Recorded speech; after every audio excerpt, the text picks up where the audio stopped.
இறைவா, நீயே அனைத்தும். அன்புடன் அகத்திய மாமுனிவர் வாக்கு. சித்தன் அருள் 1441 1179 குருநாதர் அகத்திய பெருமான் உத்தரவு. அகத்திய மாமுனிவர் உரைத்த வாக்கு சுருக்கம். இப்புரட்டாசி மாதத்தில் நீங்கள் செய்ய வேண்டிய முக்கியமான புண்ணியச் செயல்கள். 1. இராமேஸ்வரத்தில் முன்னோர்களுக்கு தர்ப்பணம் செய்வது சிறப்பு. 2. கங்கை, காவேரி, தாமிரபரணி, நர்மதா, கோதாவரி போன்ற புண்ணிய நதிகளில் நீராட வேண்டும். 3. கோமாதாக்களுக்கு அகத்திக்கீரை வாயில்லா ஜீவராசிகளுக்கு உணவளிப்பது. ஏதாவது அவர்களுக்கு உணவளித்து வந்தால் ஆன்மாக்கள் அமைதி பெறும்.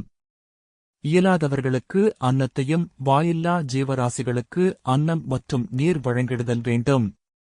4.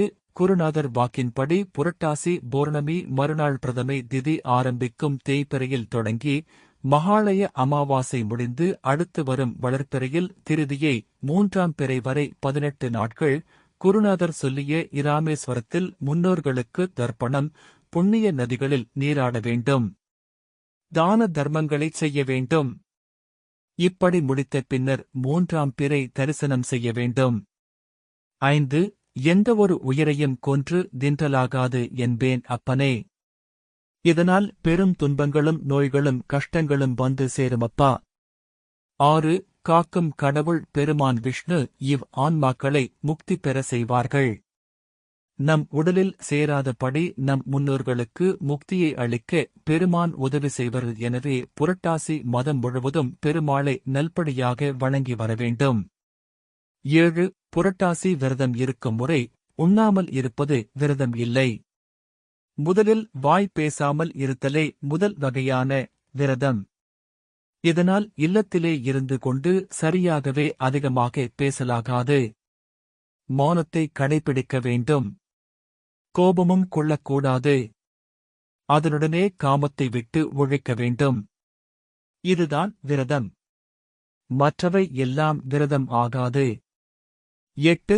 முன்னோர்கள் அணுக்களை வாயில்லா ஜீவராசிகள் அதிகப்படியாக ஈர்த்துக் கொள்ளும். ஜீவராசிகளை கொன்று சமைத்து அசைவம், மாமிசம் உண்டால் அணுக்கள் எளிதில் மனித உடலில் ஒட்டிக்கொள்ளும். வாழ்நாள் முழுவதும் அசைவம், மாமிசம் சாப்பிடக்கூடாது. 9. புரட்டாசி மாதம் நீங்கள் குருநாதர் கூறியவற்றை அப்படியே கடைபிடித்து வந்தால் இறைவனை குருநாதர் உங்களுக்கு காட்டுவார்கள் என்று உரைத்துள்ளார்கள். 10. புரட்டாசி அமாவாசை தினத்தன்று முன்னோர்களையும் குலதெய்வத்தையும் வணங்கி அன்றைய தினமும் இயலாதவர்களுக்கும் ஏழை எளியோர்களுக்கும் அன்னதானமும் கோமாதாவிற்கும் உணவும் இனிப்புகளையும் பரிமாறி தர்மங்கள் செய்திடல் வேண்டும். ஓம் அன்னை ஸ்ரீலோபாமுத்ரா உடனுரை தந்தை அகத்திய மாமுனிவர் திருவடிகளில் சமர்ப்பணம். சர்வம் சிவார்ப்பணம்.